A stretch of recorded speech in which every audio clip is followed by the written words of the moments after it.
What if the very foods that you are eating every day to stay healthy are actually making your symptoms worse? Welcome back, everyone. If you're here, welcome to my channel. I am a 58-year-old physician at the time of recording of this video, and I lost most of my weight, over 100 pounds, between the ages of 47 and 54. I just don't understand not only the science of aging and the hormonal changes that we feel, but as a physician, I have also lived these changes. Today, I use my medical background, my medical training and knowledge, and I work in the emergency room physician. Sorry, I work as an emergency room physician full time. So I see all the effects of long-term poor habits that now present as complications in the emergency room. And in addition to that, I use my own personal experience and my medical knowledge to coach women online through my app and in person in the clinic. So I have lived these transitions and I live through them with you right now. Anyway, but today we're going to explore hidden hormonal disruptors that are sitting right here on your plate. If you're struggling with mood swings, you're struggling with hot flashes, you're struggling with sleepless nights, just restlessness, brain fog, this video is going to be for you.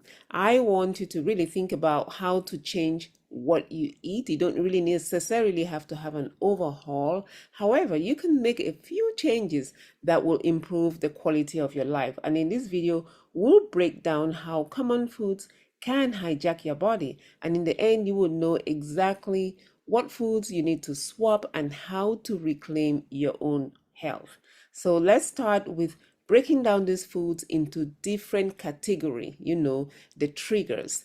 What are the culprits behind hot flashes? Let's really look at that first.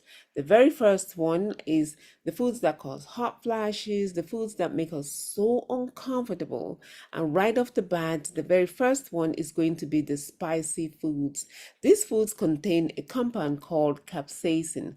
Capsaicin stimulates the sensory nerves on your tongue and your skin, and this tricks your brain into thinking that you may be overheating. Your system panics a little bit, it causes blood vessel dilatation and pumps out sweat to cool you down. So for most people, if you're somebody who gets hot flashes with spicy foods, that's one of the reasons why. The next one is my case. I am a big caffeine person. I wake up in the morning, I want to drink some water and then follow that up with some coffee. However, the morning coffee is a stimulant, and what that does is it speeds up your metabolism just a little bit. It can increase your heart rate, it elevates your core temperature, and it pushes your body right out of that comfort zone, and that's when you have hot flashes. Number three, alcohol. Alcohol directly causes your blood vessels to dilate beneath your skin and can cause sudden hot flashes in many women. All right. The next one, this is the biggest one that you want to pay attention to. You're going to hear this over and over and over. Sugary foods, refined carbohydrates. These are things like the junk foods, the juices, the things like the flavored yogurt, granola bars, all those foods, they cause your blood sugar to rise very quickly. They cause insulin spikes, and when insulin spike, it goes up rapidly. It breaks down that blood sugar, causes the blood sugar to drop quickly, and at that point, your body goes through a small amount of stress, and it's a sudden release of hormones, the stress hormones, that triggers a hot flash. As a physician, I see this refined carbohydrates just really sabotage our lives and cause so many medical problems. All right. The very next food group that we'll talk about is the ones that are your nighttime saboteurs. You're trying to sleep, can't get a good night's sleep. Why? Because there's just something that's causing hot flashes all the time. Now, let's talk about insomnia. One of the foods that can make it really difficult for you to have a restful night, believe it or not, is alcohol. I'm going to talk about alcohol if you have liver disease. I'll talk about alcohol if you're struggling with belly fat. Alcohol is just really one of those things that's can, if you consume it routinely, you want to rethink that because it can also cause insomnia. Most people think that a little glass of alcohol helps us unwind. However, what's going to happen is you get drowsy initially. Alcohol is going to be metabolized, it breaks down very quickly in your system, and all that little drowsiness that you had initially, it goes away and it's going to completely disrupt your sleep cycle. And here you are now, wide awake, hot and sweaty at 3 a.m. Another thing we want to consider is the sugary snacks again. If you're somebody who goes to bed at night and you have a little sugary snack, what that does is the same thing. It's going to trigger a blood sugar crash while you are sleeping, while you're resting, and your body says, oh, there's some stress here, and you're going to have a hot flash and you're going to wake up at night. So things like caffeine also. Caffeine is one of those things that has a long half-life. Most of us don't realize that, but it stays in your system quite some time. So if you're like me, I used to have my coffee in the morning, and then sometime in the afternoon again, about between 2 and 4 o'clock, I'll have another cup of coffee. Don't do that if you're struggling with sleep.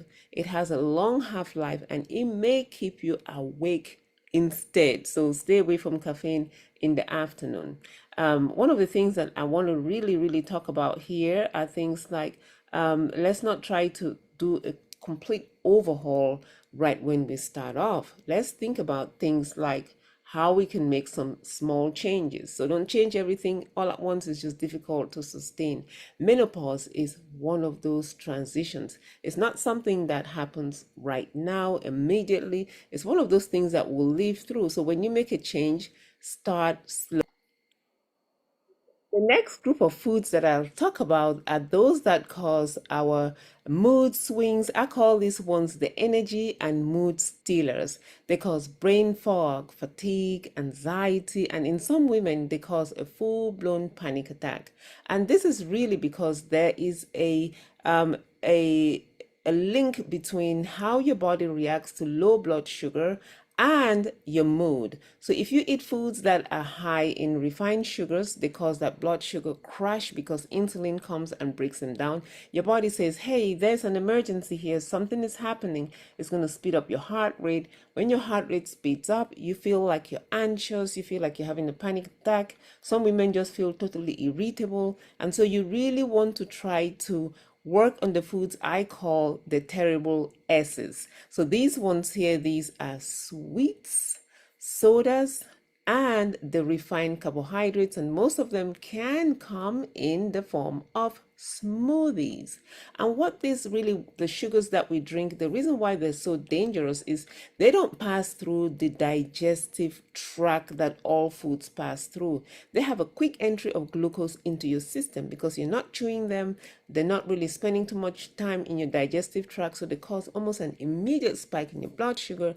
Insulin goes up too high, blood sugar crashes, and then you have this panic kind of feeling. Other foods that can actually cause these kind of mood swings are the ones that cause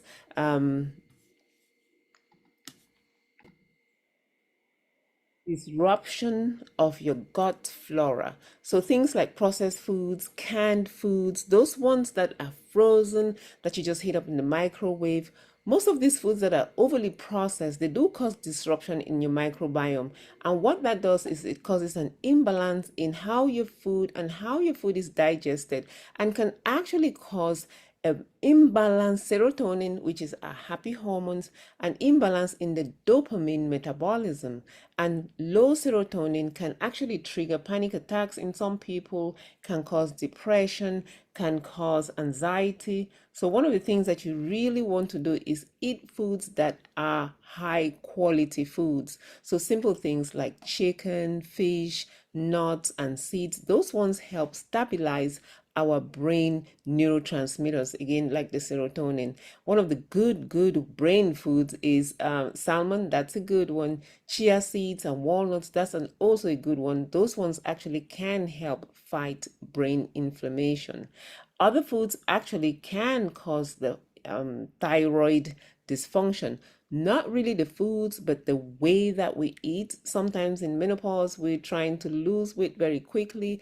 And anytime that you go on a restrictive diet, you can actually throw off your thyroid hormone production. So these crash diets are really, really dangerous for us, and you're going to experience even more hot flashes, more menopausal symptoms. For all these symptoms, some of the healthy foods that we're mistaken with are things like flavored yogurts, too high in sugar, granola bars, high in sugar, energy drinks just make it worse. They got caffeine and they have sugar again. Sugary breakfast, I see these ones marketed as high protein cereals. Those ones have, they're too destabilizing. They throw off your insulin, so stay away from those. Again, another one that's another tricky one is the diet sodas. So now let's talk about another category of hormonal of the hormonal symptoms that we have during menopause. And this one though is, these are the joint pain, the weight gain, the bloating, the muscle aches that we have. Yes, yes, there are some foods that can trigger these symptoms, especially during menopause. Weight gain, that's a big one, especially in the belly area. Your estrogen is declining. Your body, the way it stores fat is changes. There is a redistribution of fat storage. So you're storing it more now in the belly area as opposed to the hips. When you were younger, also, because your gut mobility, the way food moves through your bowel, changes slightly. When these hormones decline, the food takes slightly longer to go through the GI tract. And so you have a slower digestion here, and your microbiome and your gut becomes ultra sensitive. Some of us experience joint pain because estrogen and progesterone, when they are high, they do act as anti-inflammatory. And so when you get older, you don't really have that anti-inflammatory support anymore from these hormones, and so you can have a little bit more joint inflammation. With that, you have decreased lubrication of your joints as you get older. Your cartilage gets a little bit more inflamed, and so you have more joint pain. We still need to be careful about what we're eating. The biggest culprits here that I see in real life is the salad dressings. I make my own salad dressing right now, and if you come to my boot camp online, one of the things that we do routinely is how to make these salad dressings at home in a way that you're using just healthy ingredients. But anyway, these salad dressings are loaded with seed oils like soybean or canola oil. Those ones are very inflammatory. Another one is agave nectar. For some reason, many women in my clinic think agave nectar is healthy. However, its high fructose content is one of those that can cause increase of fat storage in the belly area. One of the biggest reasons that I continuously talk about the fat storage in the belly area is because that fat is metabolically active, highly inflammatory, can cause problems with your heart, can cause problems just really overall in your body. So you want to avoid these processed foods. Another one that we are mistaken with is the deli meats. So you go to the deli, you already get your chicken or your turkey that's pre-sliced for you, and you're making sandwiches with those and you're eating them in your salads. You're thinking they are healthy. Well, I'm not going to demonize any foods. However, those foods are high in sodium. Some of them are high in nitrites. They cause water retention and a lot of inflammation. Microwave popcorn. If you are a popcorn lover, please get the popcorn and pop it yourself in a pot. Why? Because microwave popcorn usually is high in sodium, high in trans fats. The unhealthy ones cause a lot of inflammation. All right. This last one here I'll talk about. Most people in my clinic, I have some patients who come in and they say, I'm switching my foods to gluten-free foods. Now, if you don't have celiac disease, a specific disease, you should not be eating gluten-free foods. Some of these can actually cause more inflammation for you, can cause joint stiffness, and can cause irritation of your gut lining. All right, let's move to the next category.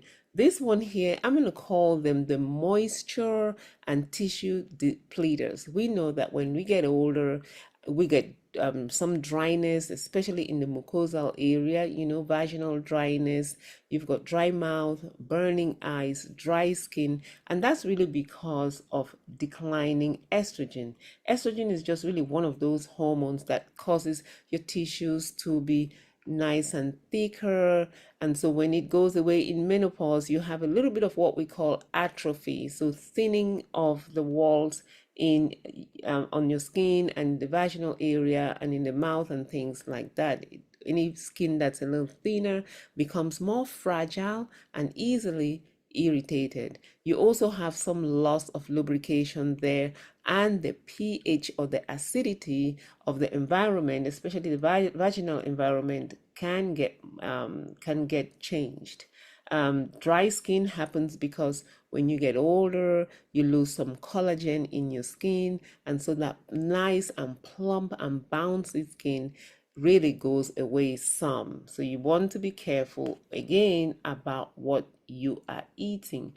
So one of the biggest culprits that I see, those are the ones that, again, I've talked about this in the past, in the beginning of this video, the alcohol, especially hard liquor.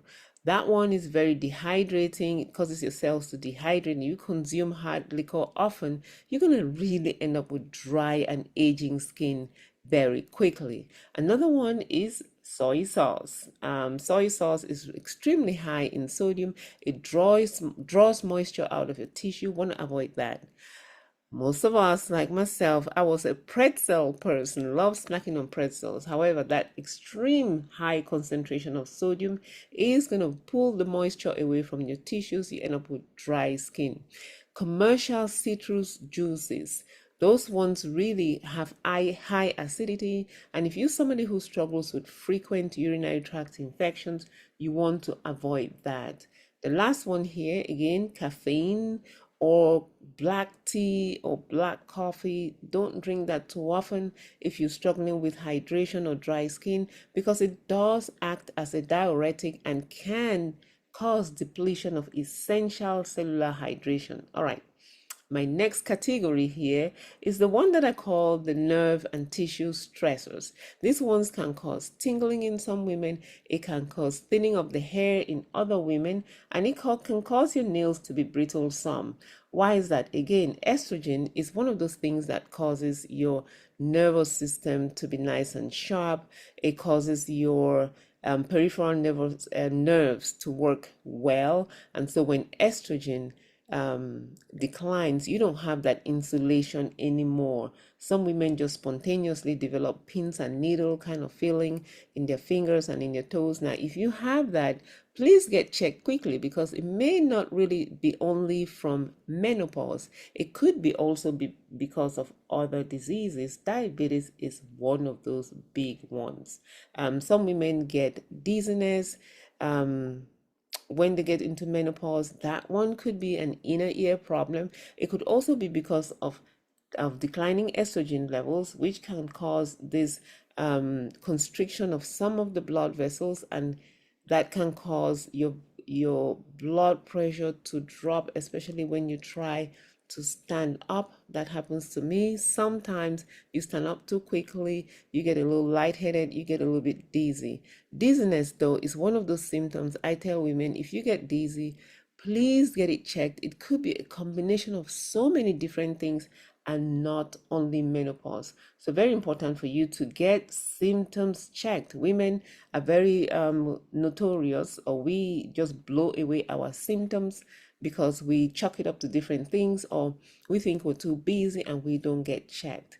What are the foods that we need to worry about? Some of these, of course, we know are not so healthy. The sugary cocktail mixers, that's a big one. That combination of alcohol and sugar would really mess up your peripheral nervous system pathways. So stay away from that. Fried chicken, we know it's not healthy. Stay away from that also. Commercially baked foods, those ones that are baked commercially, they stay away. However, if you're trying to stay healthy, some of us consume quite a bit of tofu. Now, if you're a vegan or vegetarian, I always recommend that you vary your vegetables, because we get combination of even proteins, the protein content or the amino acid content of most of the vegan foods, they vary from one plant to the other. So you want to eat a variety. Anyway, if you're consuming too much tofu that's unfermented, that contains unfermented soy. I'm sorry, I can't speak today. That one can mimic estrogen, and it can actually worsen symptoms like breast soreness in some women. Sausage links, I see some women also consuming sausage because they think it's a meat. I would stay away from that because some of it really has too many unsaturated fats, and that can cause a lot of problems. All right, so very, very important for us to think about that. So, with all this information here, I want you to think about making some healthy food swaps. Go slowly. Menopause is a transition. It doesn't have to be miserable. You can work with your nutrition and your lifestyle and live happier and healthier.